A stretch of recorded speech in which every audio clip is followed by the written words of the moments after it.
Miss রানী চৌধুরী।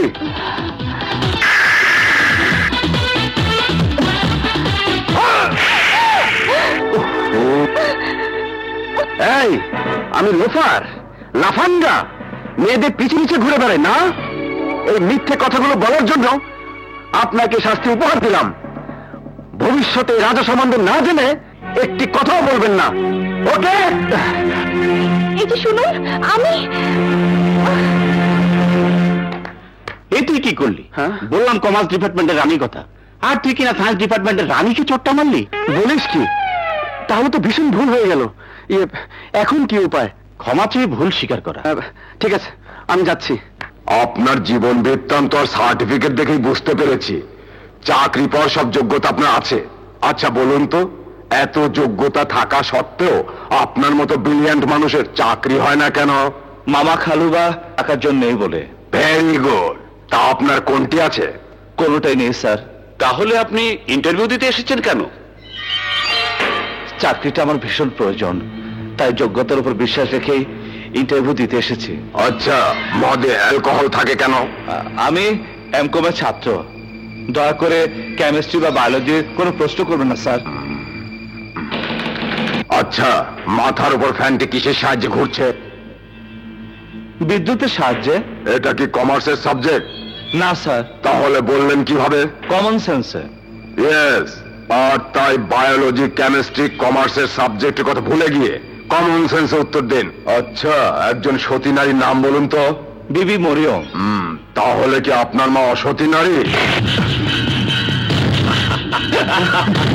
নিশ্চয়ই কোন অসতী নারীর গর্ভে আপনার জন্ম, তাই আপনার মায়ের নাম বলেননি।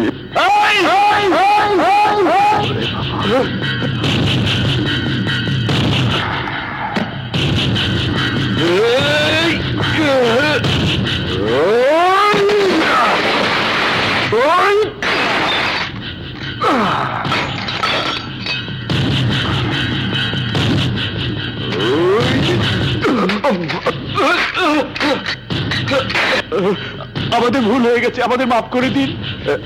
আমাদের ভুল হয়ে গেছে, মাফ করে দিন। আমাদের ভুল হয়ে গেছে। আমি মুসলমান হিসাবে ইসলামের দৃষ্টিতে কথা বলেছি, আর তোরা আমার মাকে অপমান করে কথা বলেছিস। এই সমাজ শত্রু, দেশের কলঙ্ক, তোদের কারণে এদেশে আমার মতো হাজার মায়ের শিক্ষিত সন্তানেরা আজ বেকার হয়ে আছে। আমার মতো শিক্ষিত, যোগ্যতা সম্পন্ন অনেক সন্তান তাদের বাবা মায়ের আশা আকাঙ্ক্ষা পূরণ করার জন্য একটি চাকরির আশায় তোদের মতো লোকদের দুয়ারে দুয়ারে ঘুরে, আর তোরা তাদের কপালে লাথি মেরে তাড়িয়ে দিস না।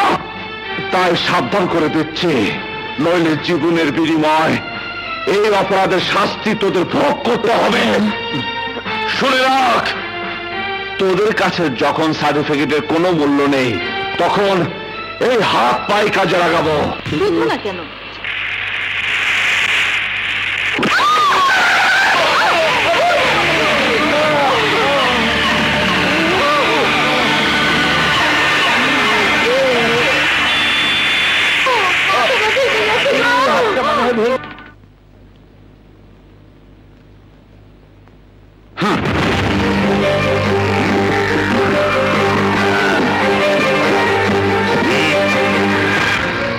এই যে কোথায় কোথায় বাবাকে সন্তানেরা?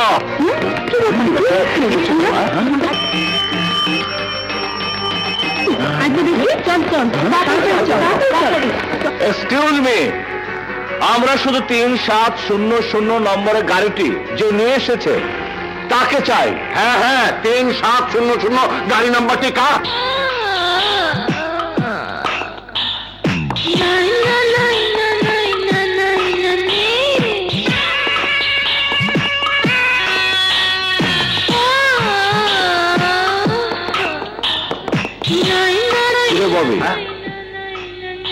কিছু বুঝতে পারছি? একেবারে মাছরাঙ্গা পাখি। একেবারে মাছরাঙ্গা পাখি। কি বললে? ওই গাড়িতে কে এসেছে?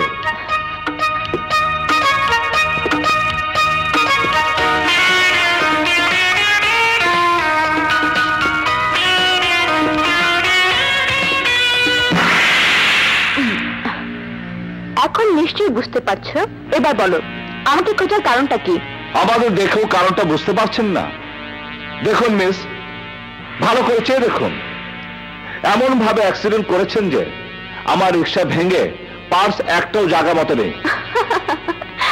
180 কিলোমিটার স্পিডে ধাক্কা খাওয়ার পরও যে এই পার্সের সাথে তোমার শরীরের সব পার্স এখনো জায়গা মতো আছে, সেজন্য আল্লাহর কাছে শুকর করো। মিস, ইস্পাতের চাইতে কঠিন যে দেহ, আপনার ভাগ্য ভালো সেখানে আপনি ধাক্কা খাননি। তাহলে আপনার এই অহংকারের বিলাসিতার দেহটা ভেঙে চুরে মাটিতে মিশে গিয়ে কঙ্কাল হয়ে যেত। কি? জি, শুনুন মিস, ধনীর দোয়ালি হয়ে গরিবের যে ক্ষতি করেছেন তা পূরণ করে দিন। রিক্সা মেরামতের জন্য 3000 আর প্যাসেঞ্জারদের চিকিৎসা বাবদ 2000। টাকা কি গাছের পাতা যে নাড়া দিলেই পড়বে? আপনারা তো টাকার গাছ, নাড়া দিলেই পড়ার কথা। বাজে কথা রাখো। তোমরা চাইলে যে আমি এখন নেব তা নয়, টাকা দেবার জায়গা যেখানে সেখানে গিয়েই আনতে হবে। এই নাও, বিকেল 4টায় এই ঠিকানা দেখা করবে, বাট তুমি একা। Hello miss, hello hello miss.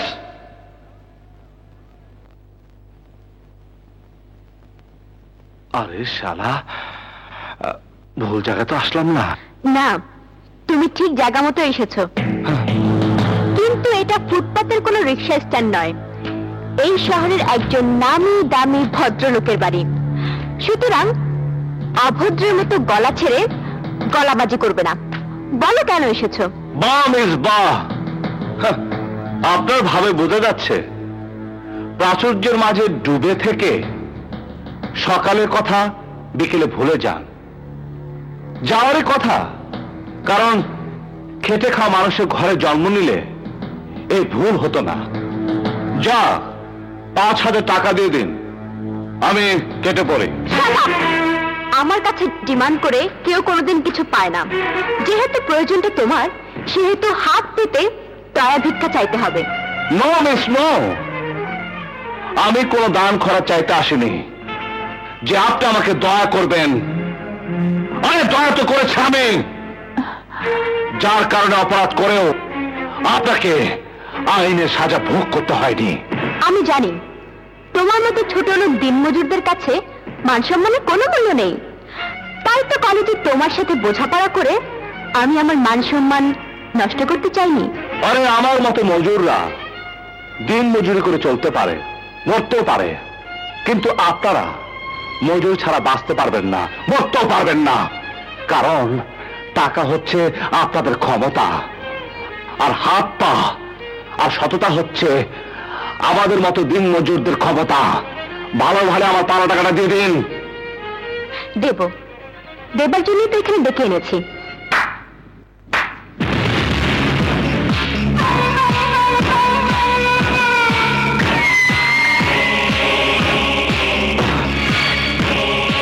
এই, ওকে ওর পাওনাটা বুঝিয়ে দে।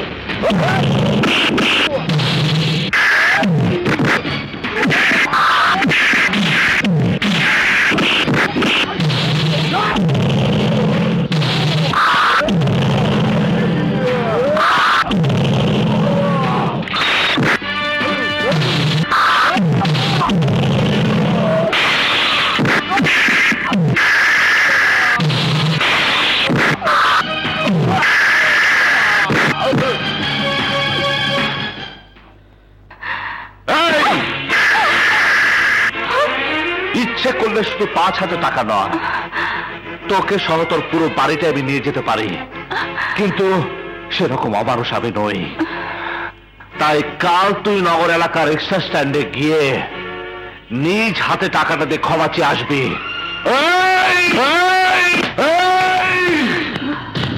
কথাটা তুই মনে রাখিস, মনে রাখিস।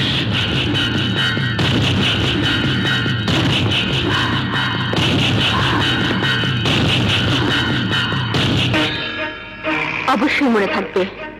তবে শক্তির জোরে তুমি জয়ী হলেও টাকার জোরে আইনের মাধ্যমে আমি জয়ী হয়ে এর প্রতিশোধ নেব।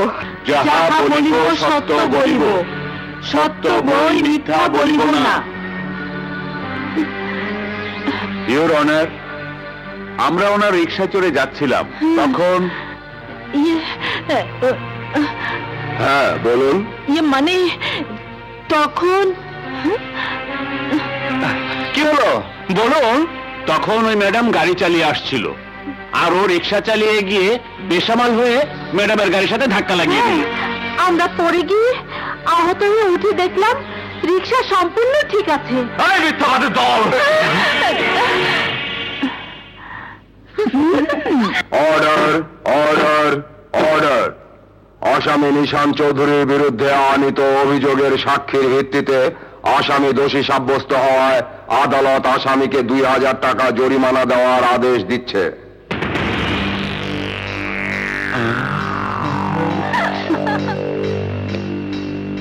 এই নাও, জলদি কেটে পড়ো। ধরা খাইলে জামিন নাই। জলদি চলো, জলদি চলো। এই নে।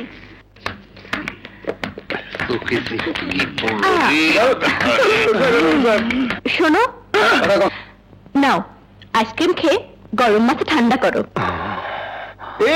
ভেতরটা পুরো গরম করে দিয়ে বাইরে ঠান্ডা করলে কি হবে? তুমি চুপ করো।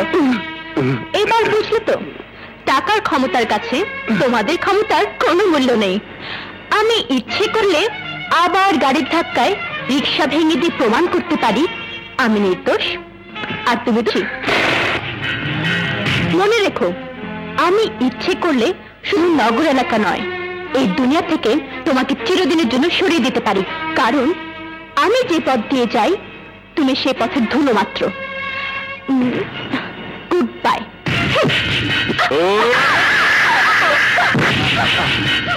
আজ তোমাকে আমি এমন শিক্ষা দেব যাতে কাল সকালে তুমি নিজে এই দুনিয়া থেকে বিদায় নেবার পথ বেছে নেবে। কোনো কথা বলবে না, চুপ। কোথায় নিয়ে যাচ্ছ আমাকে? এই মেয়ে, এই!